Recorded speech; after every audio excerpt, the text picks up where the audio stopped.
Hi, I'm Deborah, and I'm so glad you decided to join me this afternoon. I wanted to start tonight's topic off by a quote that I recently read that I really believe has a lot to do with what I'm going to talk to you about in a few moments. And the quote is: "The cause is hidden, the effect is visible to all."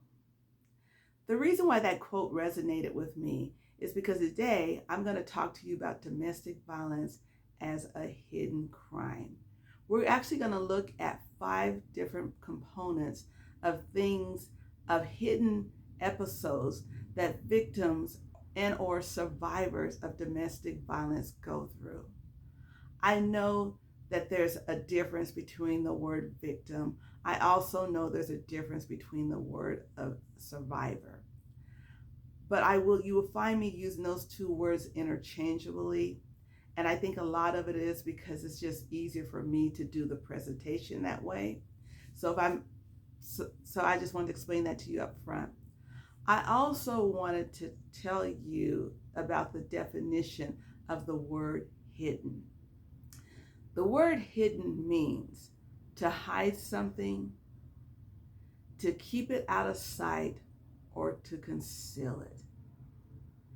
And when you hide something, which is something that is known for people that have been in abusive situations, it's harder for the community or the world to see these things. And so therefore, some of the challenges is that the world will react based on what they see and not what they see. Okay? Also, you're going to find that there's so many people, such as my peers, my colleagues, my friends, neighbors, society scholars, will use different words interchangeably when they talk about domestic violence. And so some of those words are intimate partner relationships. Other words are domestic violence. Then there are those that breaks the words down to actual pieces of it, and that will be financial abuse, sexual abuse, verbal abuse, mental abuse, and spiritual abuse. Now, all of those words are very appropriate for what I'm talking about right now. But what I'm going to do is look at the issue on a broader view, and which means you're going to hear me say a lot the word domestic violence. I also use that word domestic violence because to me, the word itself is an umbrella for the different layers that a victim has encountered over the months, days, months, or years. And I'm going to do as well is I'm going to talk to you about the 5 different symptoms of hidden types of abuse, which is what I call hidden crimes. So the first symptom is a symptom of fear. Now you have heard, for those of you that have been following me for a while, have heard me use an acronym to define fear. And that acronym is false evidence appearing real. And so you're going to probably say, lady, you know what? You always told me it's false. And now you're going to tell me something different? Yeah, I am. Because I want to put in perspective the reason why I say false evidence appearing real is because we tend to give power over to the symptoms or the behaviors of somebody else that keeps us handicapped and stagnant to the point that we cannot go or take the next level to help us to not only be free of being a victim of domestic violence or being able to have enough belief in ourselves that we deserve something better and something different in our lives. Today, when I'm talking about fear, I'm talking about what it does to a person. And what it does to a person is it paralyzes them. It makes them immobile. So when you tell a person that they need to just leave, I want you to think back to you. Think back to you when something happens to you that causes you to feel and to be in shock and disbelief that this happened or that this keeps happening to you. You're stuck. You can't think properly. You don't know what to do. You just stand still and you learn to accept it over and over and over and over again. You also have to realize that since some people, and in some cases, they may react, and the reaction may cause them more harm. I also want you to realize that by standing still and not reacting is sometimes a safety measure for the person that's involved in a domestic violence relationship. There's plenty of statistics out there that says a woman is in more danger from leaving an abusive relationship than she is when she stays. Now, no, I am not giving anybody permission to stay in an abusive relationship. I'm not saying that. I'm not saying that no one can get out of an abusive relationship. I know way too many people that have. So I'm not saying that either. I'm just saying that in many cases, for a person to leave and to be able to get over that fear and to be able to mobilize themselves, they have to have a plan. And that's what we call a safety plan. And where a person is trying to help someone to get out of an abusive relationship, one of the things that you can do for them is you can show them or help them, help them to develop a plan that's not only safe for them, but safe for those others that they love that they're trying to get out, like their children, for example, or their grandchildren, or whomever they're taking care of. So, with that being said, fear is real. Yes, it is. But when we're going through the healing process, we have to address that fear head on and know that we got this, that we can do whatever task or thing that we're trying to do at that particular time in our life. The second system is truth. There are so many times that a person that's been in an abusive relationship will talk about their truth through their silence. One of the things that I learned over the years as an advocate for women that have been in abusive relationships is to listen to what they're not saying. Because keep in mind, domestic violence is a learned behavior. So a person learns when to speak, when not to speak, what to say and what not to say. They learn to say what they think that you want them to hear, what they believe you want to hear. Doesn't mean that's really what they're thinking.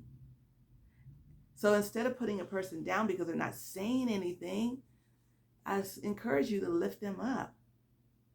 Because sometimes silence is a form of protection. Put yourself in their shoes. Imagine someone yelling at you constantly, accusing you of something, threatening to hurt you and your children or grandchildren or those that you're caring for, your family, your parents, the elderly, whatever. Go to your job and do harm to your job. Just put yourself in those shoes. You learn after a period of time that your opinion really doesn't matter to that person. You learn after a period of time that basically your reactions, your yelling back, is going to cause you more harm because the person's going to up the ante and maybe start hitting you, cheating on you. Just imagine. So I would like to really invite the community that's listening to me not to see the person that is silent as a wimp or weak, because they are not. Many cases of being silent is keeping them and you safe. Another way that a person is silent is through their actions. You may find them making excuses for the other person's behavior. You may find them saying things such as, you know what, I am a klutz. Yeah, I did do that wrong. No, I'm not the best cook out there. Well, the reason why they're doing that is basically because they don't want to feel bad about themselves. So if they sit there and listen and agree with what you're saying, that to them becomes a judgment to them. It makes them feel like, you know what? Yep, you're right. And nobody wants to feel like they're not good enough. We all want to matter to somebody. We all want to be good enough to somebody. So that's why they make excuses for the other person's behavior. Once again, that does not mean the person's weak. It means that the person's very intelligent. If you really want to know the truth, they're trying to protect themselves more than they are trying to protect that person. The third system is resilience, which becomes their strength.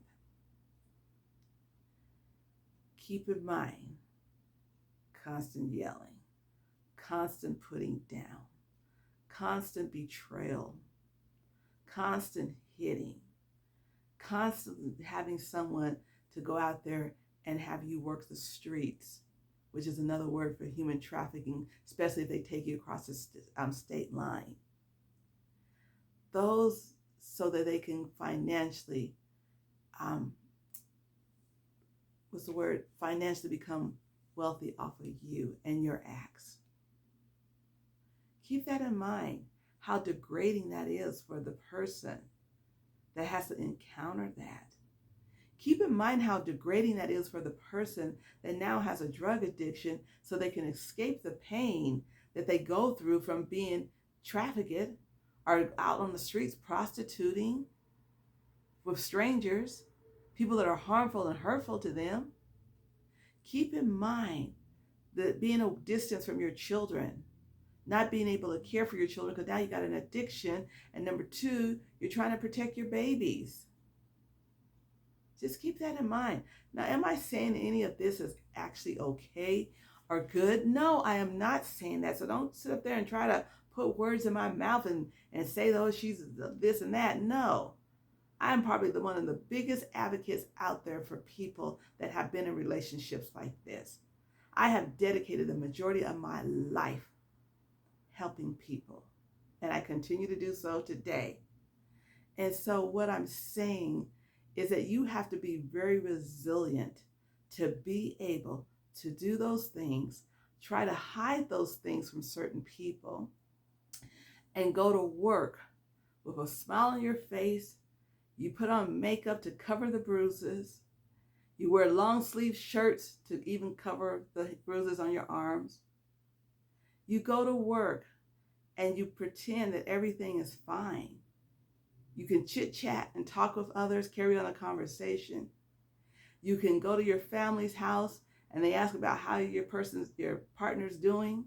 And you'll say, oh, they're doing just great. You know, we're having a good time. We're going to go take the kids to Disneyland next week. So you have to keep in mind that resilience makes the woman or the man, whomever is being abused, very strong. Very strong. Now, they're not at home being weak. They're at home demonstrating the same strength by playing with the kids and saying, you know what, we're going to go and camp outside. We're going to build a tent and we're going to go outside this nice summer night, cool breeze. Let's go out and sleep outside tonight. That to me is a very powerful and a very strong woman that can imagine that and actually do that with the loved ones to protect them. Control is the next symptom. Now, when we think about the word control, one of the things that you may see is the person that's being abusive, yelling, screaming, cussing, name calling, hitting, bruises, marks, scars. That's what you see, okay? But what you do not see is that the person that's being abused actually has control. And the way that they have control, because when these things are happening to them, they learn to say to themselves, I'm better than this. They learn to ignore and tune out the loud noises that they hear. They learn to pick and choose what they're going to accept and what they're not going to accept. They learn to be able to cope by escaping the violence through a magnitude of ways. One may be excusing themselves while they have to go and do a certain task. And I may present as being very vague on what my talk is about. And a lot of my vagueness is because I'm here to protect the person that has been abused and that may need my help or other people's help. Because I know that there's people that are probably going to be listening to me and taking the information I'm saying and using it against someone that they're abusing. And I'm here to say that is not going to happen on my watch. It's not. Because my role is to protect. The other thing, when you think about control, you think about that domestic violence does not occur all the time. It doesn't. There's times where the person that's being abusive is loving and a pleasure to be around. Those are the things that that person holds on to. That person also realizes that they can't control somebody else. They can't control somebody's opinion of them. They cannot control how the other person acts and reacts. They can't control any of that. So with that being said, control is a symptom that many of us don't see. We once again want to judge the person that chooses to remain as being weak. They're so far from that. So far from that. We as domestic violence advocates, and I want to invite you in the community to try this tactic. Instead of telling a victim of domestic violence what to do, ask them what do they want to do.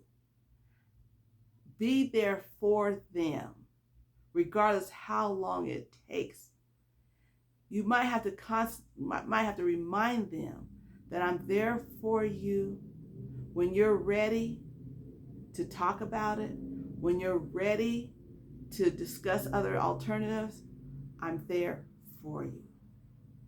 We never, as I mentioned earlier, tell them what to do. We always ask them, what do you want to do? How do you want to do it? And when do you want to do it? Asking those three questions empowers the victim of domestic violence to a greater magnitude than telling them, get out, you have to do it now. Keep that in mind. The fifth system is relationship building. In many of my talks that I have done over the years, One of the things that I love doing is asking people on the count of 3 to sing the ABC song.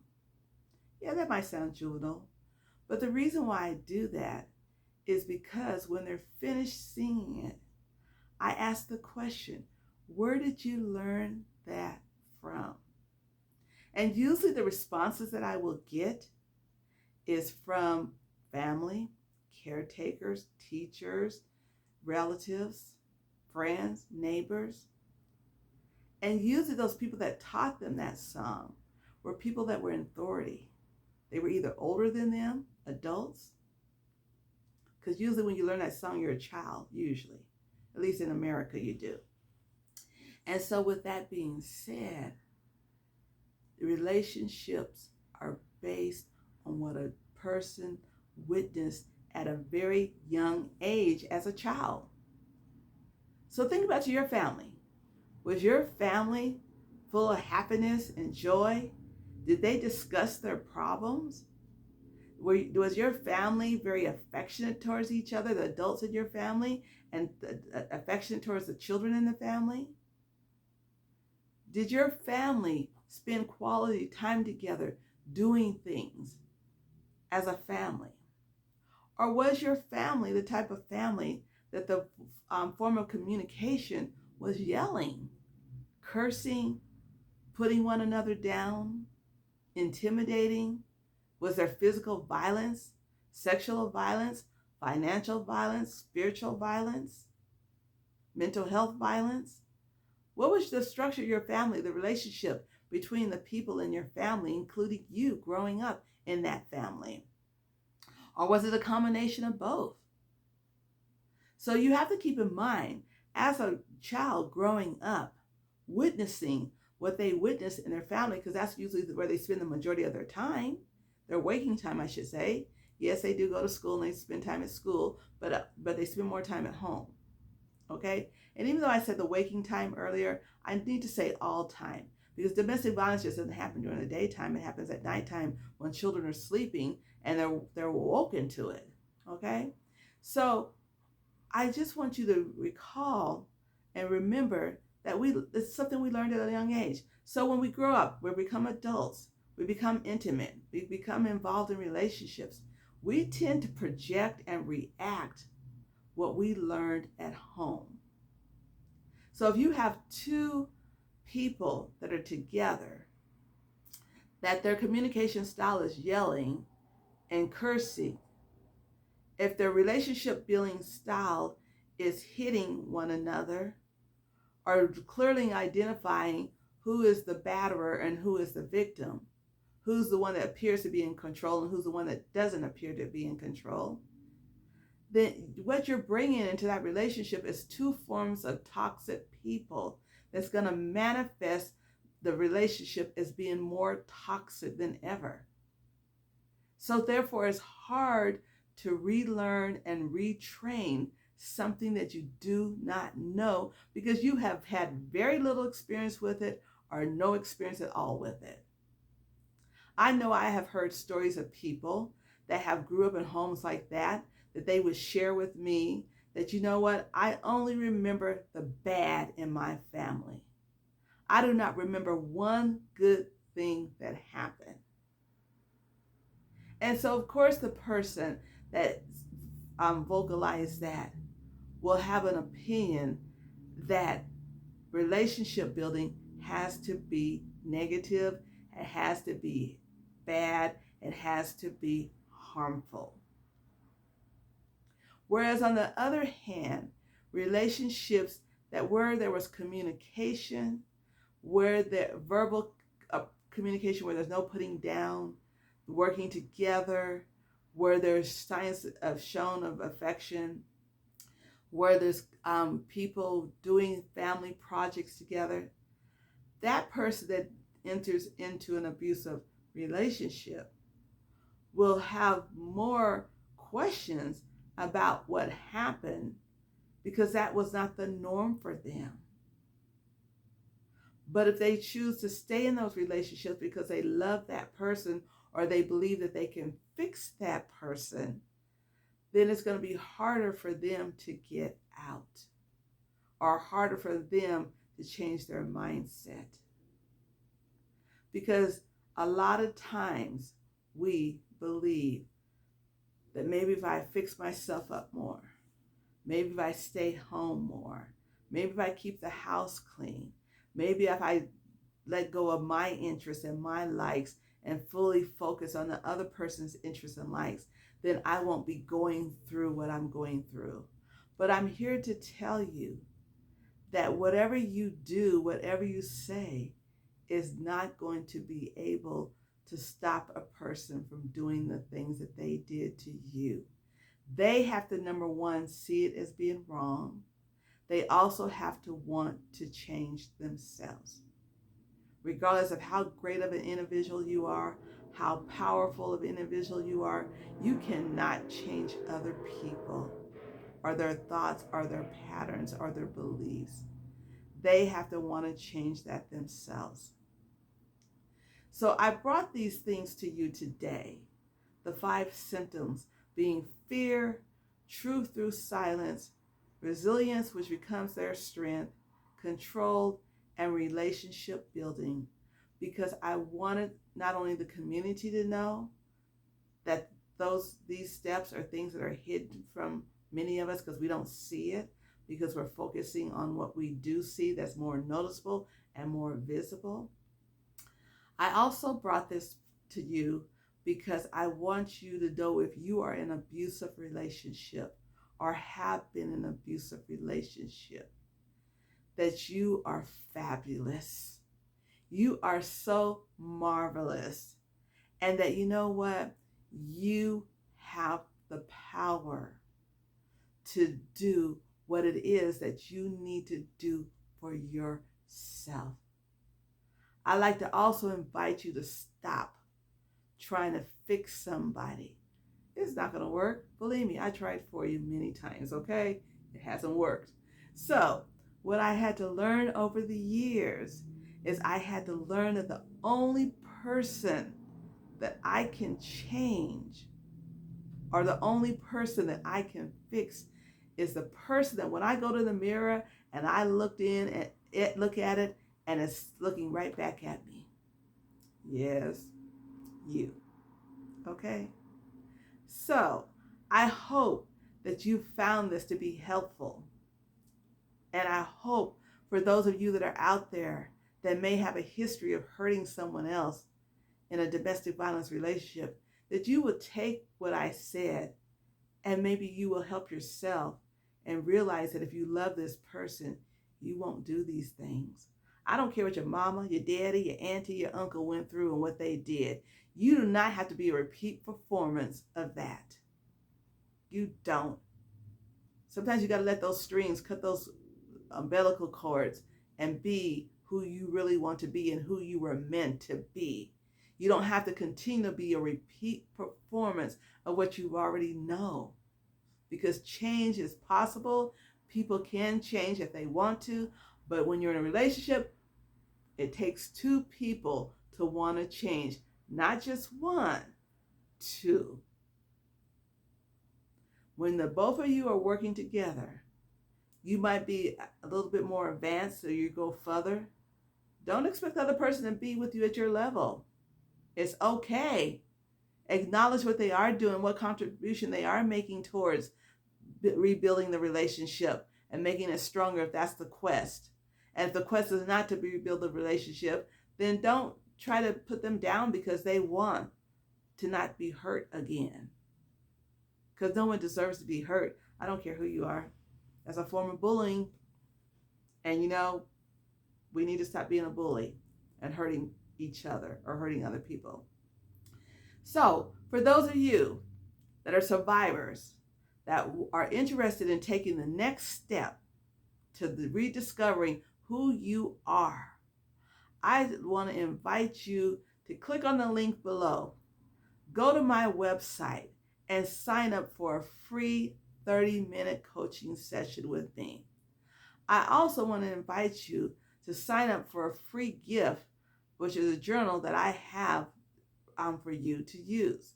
So I am looking forward to those of you that have elected to take in the next step And I want to say, don't forget, you are marvelous. Thank you for listening today. Have a wonderful day. Bye.